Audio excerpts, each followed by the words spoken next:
right, let's get started. First, preheat your oven to 275 degrees. Yes, that's Fahrenheit.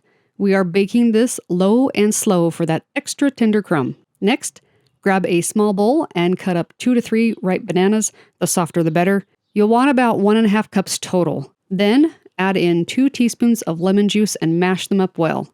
Set that aside and try not to eat it with a spoon. In a separate bowl, whisk together the dry crew. 3 cups flour, 1.5 teaspoon baking soda, 1/4 teaspoon salt, and then set that aside. We'll come back for that in a bit. Now in your biggest mixing bowl, you know, the one you pull out when you mean business, cream together 3/4 cup softened butter, 2 1/8 cup of sugar until it's light and fluffy. Beat in 3 eggs, one at a time, so everything stays smooth and happy.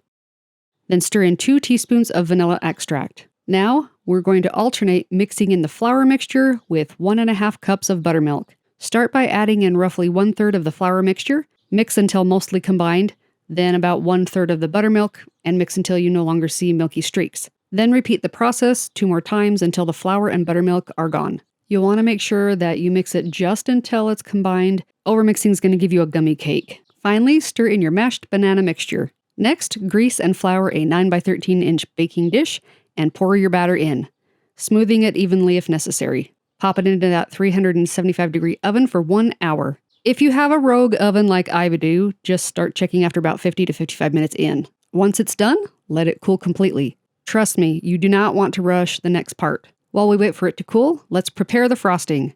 In a bowl, beat together 1/2 cup softened butter, 1 8-ounce block of cream cheese. Once it's smooth and fluffy, stir in 1 teaspoon of vanilla, and then gradually add up to 3.5 cups of powdered sugar. Remember to start slow or you'll end up with a powdered sugar snowstorm, and we have all been there. Once everything's combined, whip it up on high until it's velvety and thick. Spread it on the completely cooled cake, and if you're feeling a little fancy, go ahead and even toss in some chopped nuts or some chocolate chips on top. Or just cut yourself a big old slice and go to town. This cake is amazing right away, but somehow it's even better cold from the fridge the next day, if it lasts that long. Let me know in the comments below if this becomes your new favorite banana cake, or if you have a nostalgic dessert from your childhood you want me to recreate. Don't forget to like, subscribe, and hit that notification bell so you never miss an awesome recipe just like this one.